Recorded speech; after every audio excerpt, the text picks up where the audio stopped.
सदस्यगण, सभी राज्यों के राज्य कार्यकारिणी के सदस्य, राज्यों के पदाधिकारी, मंडल, संभाग, जिले के सभी हमारे पदाधिकारी, समर्थक साथी, सामाजिक न्याय परिषद, धम्म सेवक संघ के हमारे युवा साथी, सभी को मेरा सादर नमो बुद्धाय, जय भाई, जय भाई। साथियों, ये राष्ट्रीय बौद्ध महासभा का 17वां राष्ट्रीय अधिवेशन है और इस बार थोड़ा सा बदलाव किया प्रोग्राम में। हम लोग वैसे 12 अक्टूबर, 13 और 14 3 दिन का प्रोग्राम करते हैं, आप सब जानते हैं, लेकिन इस बार 3 दिन के प्रोग्राम में जो परिवर्तन हुआ, बदलाव हुआ, वो समय को और परिस्थितियों को ध्यान में रखकर ये किया गया। 12 अक्टूबर को धम्म दीक्षा का, 13 अक्टूबर आज जो हमारा अधिवेशन चलना था, हमारे राष्ट्रीय महासचिव, राष्ट्रीय सचिव, प्रदेश के अध्यक्ष, उपाध्यक्ष, उन सबको अपनी बात रखनी थी आज, लेकिन ऐसा सोचा गया कि अशोका नाटक हम लोगों को जरूर सभी के बीच में रखना चाहिए नागपुर में, तो इसलिए उन साथियों को आज हम नहीं बुलवा पाए हैं, उनके लिए हम क्षमा चाहते हैं। दरअसल 2 बातों की ओर पूरे देश का ध्यान आकर्षित करना इस बार राष्ट्रीय बौद्ध महासभा के लिए प्रमुख विषय था। पहला विषय था कि बाबा साहब डॉक्टर अम्बेडकर जी ने किस दिन दीक्षा ली थी। अभी तक हमने जब से आंखें खुली हमारी और जब से हमने होश संभाला, तो हमें हमारे सीनियर साथियों के माध्यम से यही बताया गया कि 14 अक्टूबर 1956 को बाबा साहब ने दीक्षा ली। पिछले वर्ष तक हम लोग भी यही समझते थे कि बाबा साहब डॉक्टर अम्बेडकर जी ने 14 अक्टूबर को दीक्षा ली थी, लेकिन बाबा साहब डॉक्टर अम्बेडकर जैसे महापुरुष व्यक्ति ने 21 वर्ष बाद धम्म दीक्षा लेने का निर्णय लिया। 21 वर्ष मतलब 1935 में उन्होंने घोषणा किया कि हिंदू धर्म में मैंने जन्म लिया, ये मेरे वश में नहीं था, हिंदू होकर मैं मरूंगा नहीं, ये मेरे वश में है। तो 1935 से 1956 तक 21 वर्ष का टाइम लगा। तो इस 21 वर्ष के टाइम में अगर बाबा साहब ने दीक्षा लेने का कोई दिन तय किया तो ऐसा दिमाग से कीड़ा चलता था कि भाई 14 अक्टूबर का क्या रीजन है, 14 अक्टूबर का क्या रीजन हो सकता है। बाबा साहब डॉक्टर अम्बेडकर इतना बड़ा निर्णय लिए हैं तो कोई ऐतिहासिक निर्णय होना चाहिए। तो समझ में आया कि बाबा साहब डॉक्टर अम्बेडकर जी ने 14 अक्टूबर को धम्म की दीक्षा नहीं ली। 14 अक्टूबर को दीक्षा नहीं ली थी तो सवाल ये खड़ा होता है तो फिर किस दिन ली थी। तो जब उसका चिंतन अध्ययन किया गया तो इस नतीजे पर पहुंचे कि बाबा साहब डॉक्टर अम्बेडकर जी ने अशोक का विजयदशमी को दीक्षा ली थी। इत्तेफाक से उस वर्ष 1956 को अशोक का विजयदशमी 14 अक्टूबर के दिन पड़ी थी। लेकिन बाबा साहब डॉक्टर अम्बेडकर के जितने फॉलोवर थे, उनके समर्थक थे, तो उन्होंने अशोक का विजयदशमी को तो साइड कर दिया, उसकी कभी चर्चा तक नहीं की, केवल हम 14 अक्टूबर पकड़ लिए। हम भी उसके शिकार हुए। हमने भी राष्ट्रीय बौद्ध महासभा की स्थापना की तो 14 अक्टूबर 2007 को की।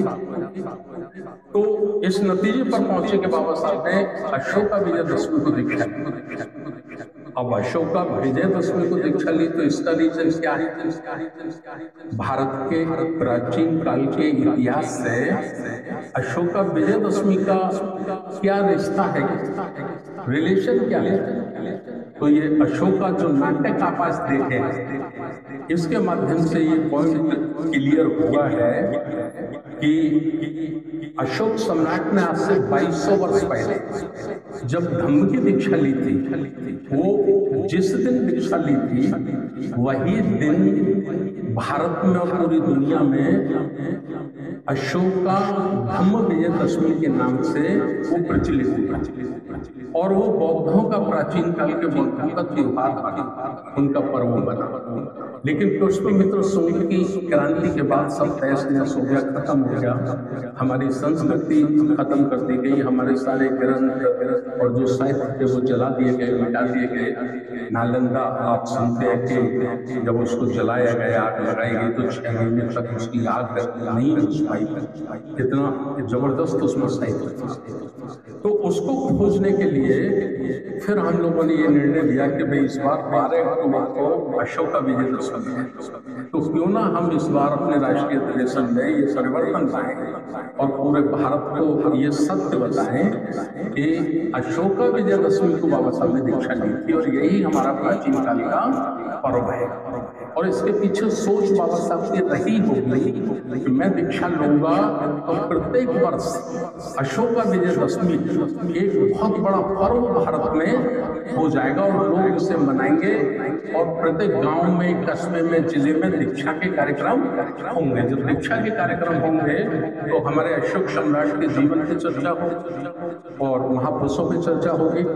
लेकिन बाबा साहब डॉक्टर अम्बेडकर जी को मात्र 49 दिन मिले, उनको समय नहीं मिला, वो हमारे बीच से चले गए, तो ये काम अधूरा रह गया। ठीक दूसरा, नागपुर को ही क्यों चुना? भाई बाबा साहब बिना किसी ऐतिहासिक कारण के कोई स्थान नहीं चुन सकते। तो इसका जब हमने अध्ययन किया तो हम इस नतीजे पर पहुंचे कि प्राचीन काल में जो बुद्ध धर्म के कट्टरपंथी प्रचारक थे वो नागवंशी लोग थे और जो नागवंशी लोग थे उनकी जो राजधानी थी वो नागपुर था, इसलिए बाबा साहब ने नागपुर का स्थान चुना। तो ये दो सत्य हम भारत के 140 करोड़ लोगों को 68 वर्ष में नहीं बता पाए, ये ऐतिहासिक भूल हमसे हुई है। तो इस ऐतिहासिक भूल को सुधार करने के लिए राष्ट्रीय बौद्ध महासभा ने ऐसा निर्णय लिया कि हम लोग इसका प्रचार प्रसार पर्चे के माध्यम से, सेमिनार, गोष्ठी, संगोष्ठी के माध्यम से करें और अपनी आने वाली जनरेशन को ये सब कुछ बताएं। समय बहुत कम है, 3 बजने हमें छोड़ना है, तो ये 2 बातें मैंने आपको रखी हैं। कठिनाई हमारे बाहर से आने वाले साथियों को बहुत हुई है इस बार, इसकी तो समीक्षा जब हम करेंगे तब उसमें चर्चा कर लेंगे। अब मैं विशेष बात की ओर आपका ध्यान आकर्षित कराना चाहता हूँ। बाबा साहब डॉक्टर अम्बेडकर जी ने 1956 में धम्म दीक्षा लेने के बाद जो उनका संकल्प था, जीवन का अंतिम संकल्प था, वो था प्रबुद्ध भारत और बौद्धमय भारत। क्योंकि कानून के रूप में बाबा साहब ने संपूर्ण भारत को बौद्धमय भारत बना दिया। कानून के रूप में जो हमारा संविधान है वो संविधान पूरा का पूरा बुद्धिज्म है, बुद्ध का उपदेश है, उसमें बुद्ध की व्यवस्था है, समानता, स्वतंत्रता, ये सब बुद्ध का, ठीक है, ये बाबा साहब ने बना दिया। बुद्ध शासन काल के जो प्रतीक चिन्ह थे, धम्म चक्र, अशोकी लौट, वो भी हमारे राष्ट्रीय प्रतीक चिन्ह बने, हमारी करेंसी में आए, हमारे राष्ट्रीय झंडा में आए। तो कानूनन और प्रतीक चिन्ह के माध्यम से बाबा साहब ने भारत को बौद्ध में बना दिया। लेकिन बाकी क्या था? बाकी ये था कि जो भारत में रहने वाली प्रजा है, जो भारत में रहने वाली जनता है, समाज है, वो बुद्धिस्ट नहीं है, वो बुद्धिस्ट नहीं है। संविधान बुद्धिस्ट है, हमारा राष्ट्रीय ध्वज बुद्धिस्ट है, हमारी करेंसी पे जो अशोकी लौट होती है वो बुद्धिस्ट है, हमारे सुप्रीम कोर्ट की जो मोहर लगती है, हाई कोर्ट की जो मोहर लगती है, ये सब बुद्धा शासन काल के प्रतीक है। वही अशोक सम्राट के प्रतीक, उन्हीं का चिन्ह है। सत्यमेव वै जयते, अशोक सम्राट का श्लोक है। लेकिन प्रजा में नहीं है, प्रजा को तैयार करना है, समाज को तैयार करना है। तो ये काम बाबा साहब करना चाहते थे, लेकिन उनको समय नहीं मिला। फिर इस काम के लिए अपना जीवन समर्पित किया मान्यवर काशीराम। 1978 में ही उन्होंने सबसे पहले BRC बनाई, बुद्धिस्ट रिसर्च सेंटर। 1978 बहुत पहले उन्होंने बनाया। और फिर उनका जो सोच था, उनका सोच था कि समाज को तैयार करना है। क्योंकि बाबा साहब ने कहा था कि जिस समाज की गैर राजनीतिक जड़ें मजबूत नहीं होती, वो समाज कभी लंबे समय तक कामयाब नहीं हो सकता। तो मान्यवर काशीराम साहब ने गैर राजनीतिक जड़ों को मजबूत करने के लिए बामसेल और DSO के माध्यम से ये तैयार किया। और फिर उन्होंने 2006 में उन्होंने कहा कि 2006 जब होगा तब बाबा साहब डॉक्टर अंबेडकर जी के धम्म चक्र परिवर्तन के 50 वर्ष हो गए, तो उसको स्वर्ण जयंती के रूप में मनाया जाएगा पूरे देश भर में। तो मैं लगभग 4-5 करोड़ लोगों के साथ धम्म की दीक्षा लूंगा, ऐसा मान्यवर काशीराम साहब ने सार्वजनिक घोषणा की। 2 बार तो नागपुर में की, 2000 में की, 2001 में की, भोपाल में की, इंदौर में की, बड़ी सभाओं में लाखों की भीड़ में ये मान्यवर साहब ने घोषणाएं की। तो कुदरत ने हमारा साथ नहीं दिया और 2003 में उनको ब्रेन स्ट्रोक आ गया। 2006 में वो 9 अक्टूबर को हमारे बीच से चले गए। तो ये काम अधूरा रह गया। तो फिर हम लोगों ने अपने सीनियर साथियों से विचार करके ये सोचा कि भाई देखो, राजपाट तो चलता रहता है, MLA MP तो कोई भी बनता है, बनते रहते हैं, आते रहते हैं, जाते रहते हैं। ये पानी के बबूला की तरह है। जैसे पानी का ओला पड़ता है ना, जब ओला पड़ता है तो बड़ा सा नजर आता है, लेकिन 2 घंटे बाद वो कहीं नजर नहीं आता। राजनीति ओले की तरह है, जब पावर में होंगे चमक उनके चेहरे पर होगी और दिखाई पड़ेंगे, जब वो पावर में नहीं होंगे तो ओले की तरह घुल जाएंगे, उनका कहीं भी पता नहीं चलेगा। लेकिन ये सांस्कृतिक जो आंदोलन है, ये सदैव हजारों वर्ष तक दिन प्रतिदिन ये आगे बढ़ता है और इसे कोई ताकत रोक नहीं पाती। तो इस पर हमको काम करना चाहिए। मैं खास बात आपको बताना चाहता हूँ कि मान्यवर काशीराम साहब ने अपने जीवन का जो काम शुरू किया वो वहां से शुरू किया जहां बाबा साहब ने छोड़ा। जहां से बाबा साहब छोड़ गए थे वहीं से काशीराम साहब ने शुरू किया। कहां से बाबा साहब छोड़ गए थे? 18 मार्च 1956 को बाबा साहब ने कहा कि मुझे मेरी समाज के पढ़े लिखे लोगों ने धोखा दिया है। ठीक है, मुझे इनसे बड़ी उम्मीद थी। कांशीराम साहब ने ये बात को समझा और पढ़े लिखे लोगों को बामसेल के माध्यम से जोड़ना शुरू किया, तैयार करना शुरू किया और उनको बताया कि बाबा साहब डॉक्टर अम्बेडकर का आपके ऊपर कर्जा है। और एक उन्होंने स्लोगन निकाला और वो स्लोगन था पे बैक टू सोसाइटी। जिस समाज में जन्मे हैं, जिस मिशन के कारण आपको मौके मिले हैं, उस समाज को भी अपने बराबर खड़ा करना आपकी जिम्मेवारी है, ऐसा बाबा साहब कह के गए थे। और बाबा साहब ने कहा था कि अपनी इनकम का 20वां भाग यानी 5% आप समाज के ऊपर जब तक खर्च करते रहिए तब तक वह गांव का अंतिम व्यक्ति भी स्वाभिमान की जिंदगी जीने लायक बनकर तैयार ना हो जाए। ठीक है, ये काम किया। 2006 से मान्यवर साहब को धम्म को भारत में लाना था, वो तो भारत और बौद्ध में भारत, लेकिन उनको समय नहीं मिला, हमारे बीच नहीं रहे। तो राष्ट्रीय बौद्ध महासभा ने भी बाबा साहब ने जहां से काम छोड़ा कांशीराम साहब ने वहां से शुरू किया। राष्ट्रीय बौद्ध महासभा ने जो काम शुरू किया 2007 से, तो वहां से शुरू किया जहां से मान्यवर कांशीराम साहब करना चाहते थे, जो उनकी सोच अधूरी रह गई थी, तो उसको करने के लिए ये काम शुरू किया गया। मैं कुछ पॉइंट इसलिए क्लियर कर रहा हूँ कि अभी हमारे साथी कंफ्यूज में रहते हैं। वो साथी मुझे कह रहे थे कि साहब एक आदमी से हमारी मुलाकात हुई, बहुत बड़े बनते हैं और वो कह रहे थे कि आप भारती जी को, धर्मप्रकाश भारती जी को क्या समझते हैं?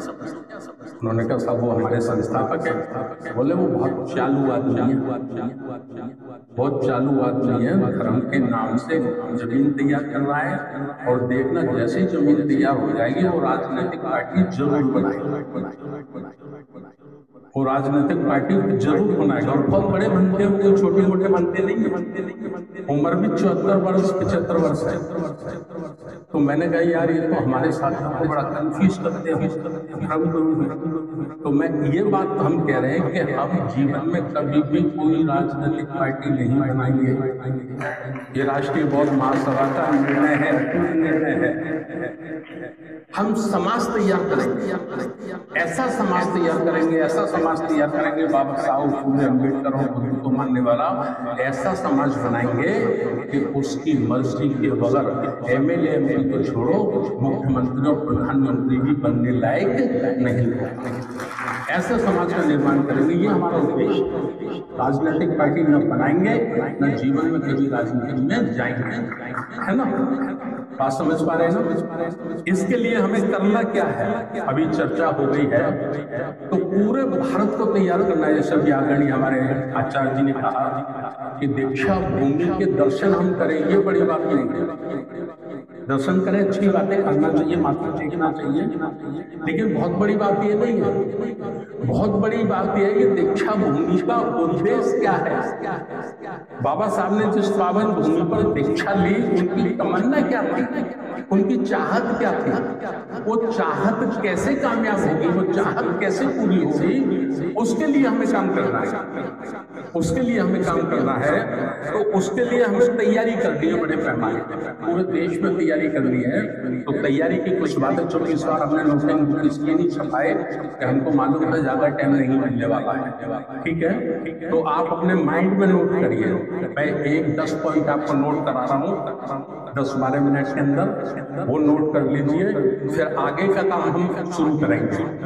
कल का कुछ काम है, हम यात्रा निकलनी है, वो करेंगे जैसा हर साल रहता है, लेकिन एक दिन भी घर नहीं बैठना। 365 दिन काम करना है। जीवन का एक दिन भी खाली नहीं जाना चाहिए। चाहे 24 घंटे में 5 मिनट करिए, केवल 5 मिनट करिए 24 घंटे में, लेकिन प्रत्येक दिन काम करिए। तो ये काम हमको करना है। तो इसके लिए हमने जो प्रोग्राम तय किए और क्या करना है उन प्रोग्रामों में, वो मैं आपको नोट करा रहा हूँ। 16 मार्च दिन रविवार है, 2025, माननीय कांशीराम साहब की जन्म जयंती होगी और बाबा साहब डॉक्टर अम्बेडकर जी का आगरा का भाषण, ये दोनों के उपलक्ष्य में हमने राष्ट्रीय धम्म संसद का आयोजन किया। राष्ट्रीय धम्म संसद ये दिल्ली में भी हो सकती है और आगरा में भी हो सकती है, और जल्दी इसका स्थान आपको बता दिया जाएगा, ठीक है? राष्ट्रीय धम्म संसद, इसमें कौन कौन लोग भाग लेंगे? इसमें भीड़ को बिल्कुल नहीं आना है। इसमें जो 140 करोड़ लोग, चलो भी 40 करोड़ हम छोड़ देते हैं, SC ST OBC, इनकी 100 करोड़ से लगभग आबादी है, 100 करोड़ से ज्यादा आबादी है। तो अभी हम 100 करोड़ की बात करते हैं। ये 100 करोड़ लोगों को तैयार करना है, 100 करोड़ समाज को तैयार करना है। तो तैयार करने वाले लोगों को आना है, समाज को नहीं आना है। जो समाज को तैयार करेंगे उन लोगों को आना है। हम उनको प्रिंसिपल कह सकते हैं, टीचर कह सकते हैं, प्रचारक कह सकते हैं, हेड मास्टर कह सकते हैं, या फोर्स की भाषा में बात करें तो जनरल, मेजर, कर्नल, ब्रिगेडियर कह सकते हैं, ठीक है ना? उनको आना है।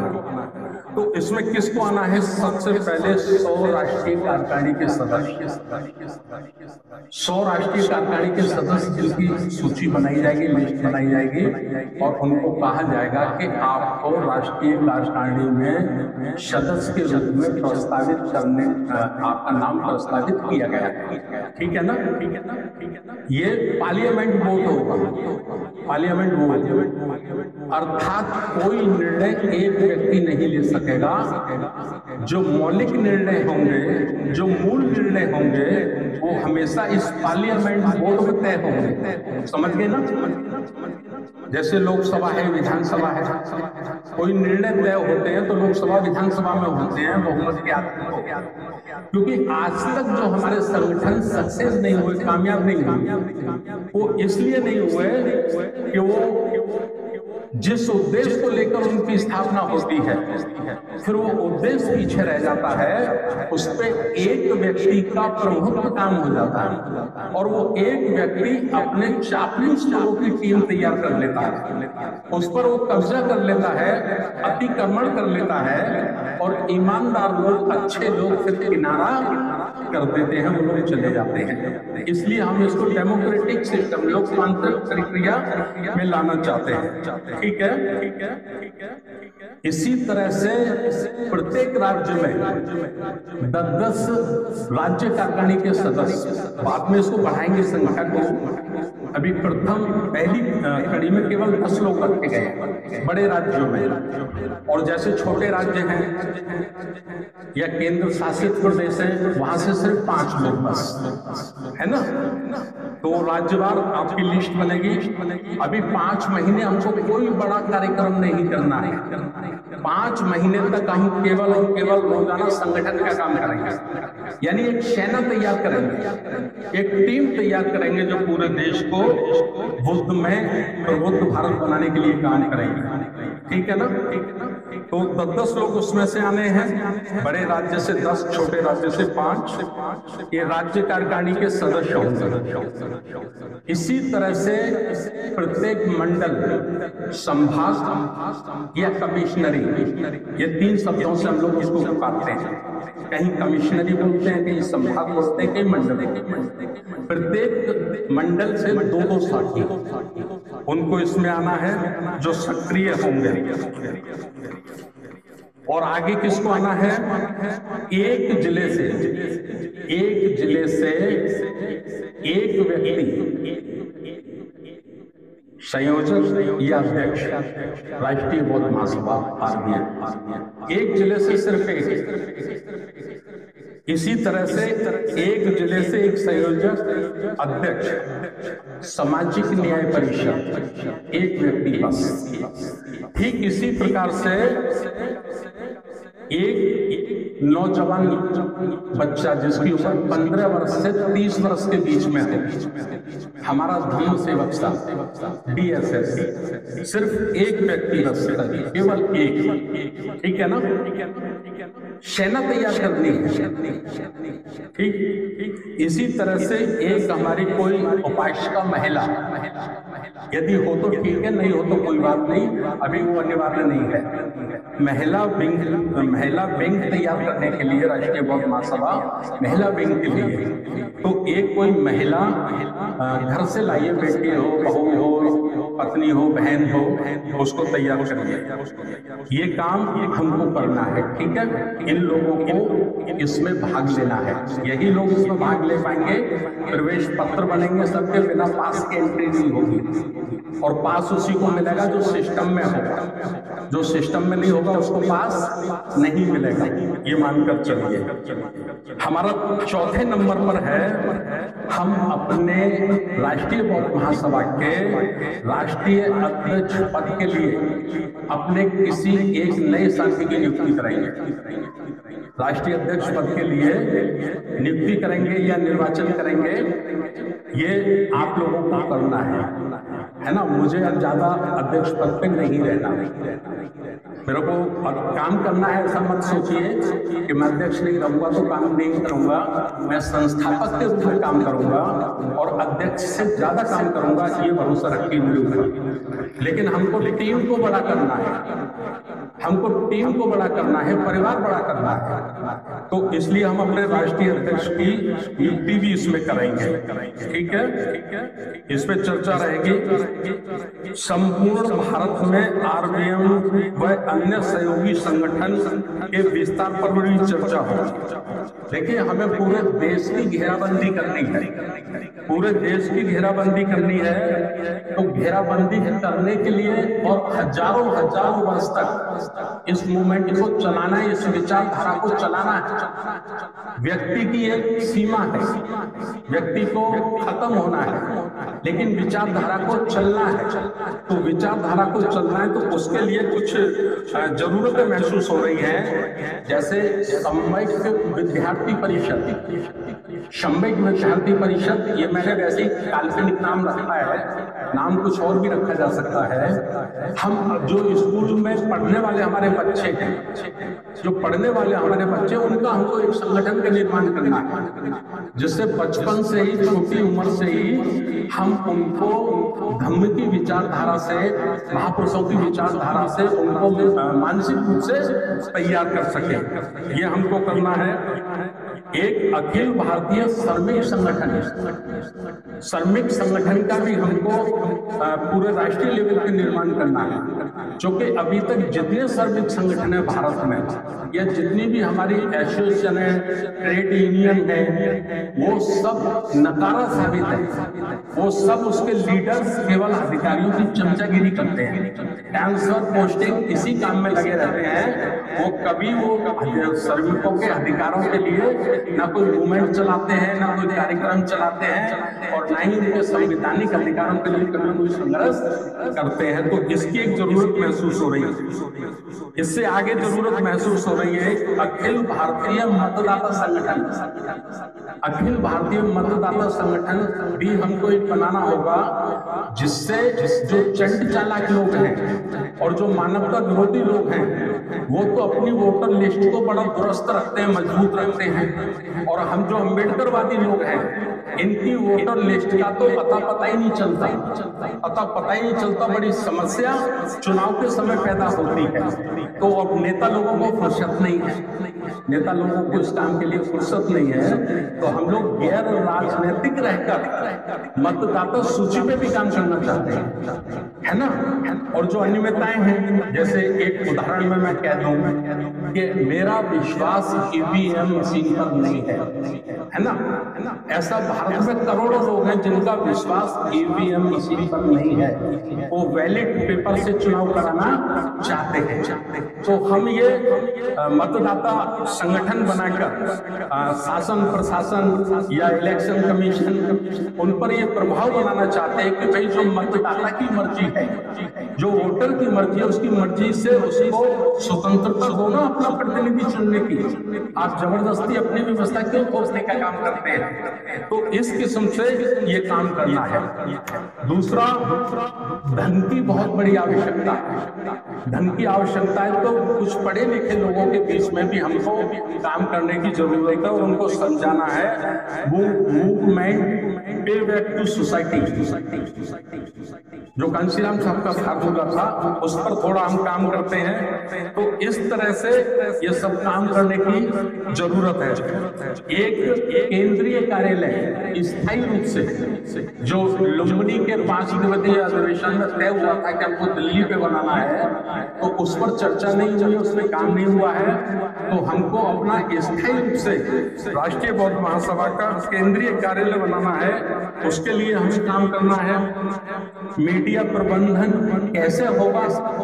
हमारे छोटे छोटे यूट्यूब चैनल हैं, छोटी छोटी पत्रिकाएं हैं, इनका एक समूह बनाकर और इनकी आर्थिक मदद करके हम चाहते हैं कि छोटे छोटे संसाधनों को इकट्ठा करके इनका बड़े पैमाने पे इस्तेमाल किया जाए, बड़े पैमाने पे इस्तेमाल किया जाए, जिससे हम महापुरुषों की विचारधारा को एक एक व्यक्ति तक पहुंचा सके। तो इस किस्म की हमको काम करनी है। एक राष्ट्रीय बौद्ध महासभा का संविधान नियमावली बनाने के लिए भी एक टीम बनाई गई थी, लेकिन वो टीम ने कोई खास अपनी जिम्मेवारी नहीं निभाई है। तो पुनर्विचार करके इस पे, तो इसकी भी एक टीम तैयारी हम लोगों को करनी है। तो इस तरह से ये साथियों हम लोगों को काम करना है। ये काम मैंने जो आप लोगों के बीच में रखे हैं, ये काम करने के लिए हमको लगता है 5 महीने तक हमको कोई बड़ा प्रोग्राम नहीं करना है। 5 महीने केवल हमको जमीन पर रहकर हमको स्ट्रक्चर, संगठन का स्ट्रक्चर और मूल जो आवश्यकता है उनकी तैयारी में हमको लगना है। और एक निवेदन मैं और कर दूं आपसे, देखिए आप जूम पर जुड़िए। जूम हमारा चलता है सोमवार की शाम को 8 बजे से 9 बजे तक संविधान वाचन पिछले 5 वर्षों से हो रहा है। संविधान के एक आर्टिकल पर चर्चा होती है, तो उस पर आप जुड़िए। बुधवार को सुबह 7 बजे से 8 बजे तक बुद्ध और उनका धम्म, उस पर पिछले 5 वर्षों से कंटिन्यू जूम पे चर्चा हो रही है, तो आप जुड़िए और उस पर साथियों को जोड़िए। इसी तरह से मंगलवार की शाम को 9 बजे से 10 बजे तक 1 घंटा बौद्धों के संस्कार विषय पर चर्चा होती है, तो आप उस पर लोगों को जोड़िए। ये सब काम करिए। शनिवार और रविवार को पूरे देश के जिम्मेदार साथियों की सामान्य चर्चा रहती है ना। और समय समय पर महापुरुषों की स्मृति या जन्म जयंती में भी चर्चा होती है। तो जूम पर आप ज्यादा से ज्यादा साथियों को जोड़ने के लिए आप प्रेरित करिए। चूंकि मुझे अब ज्यादा बात इसलिए नहीं कहनी है कि समय समाप्त हो रहा है, तो विशेष रूप से अब आप तैयारी करिए। राष्ट्रीय धम्म संसद तारीख 16 मार्च, दिन रविवार 2025, और किस किस को भाग लेना है, किस किस को उसमें आना है, ये मैंने आपको बता दिया है। बाकी हम ये सब एक टाइप कराकर व्हाट्सएप के माध्यम से भी आप लोगों तक भेज देंगे। तो ये बातें मैंने रखी, इससे ज्यादा मुझे बात नहीं रखनी। हमारे बीच में एक धाबे साहब हमारे भैया जी बैठे हैं जिन्होंने माता रमाबाई जी के ऊपर फिल्म बनाई है, तो वो 1 मिनट का वो समय आपका लेंगे केवल। और दूसरे हमारे इस कार्यक्रम के जो संयोजक हैं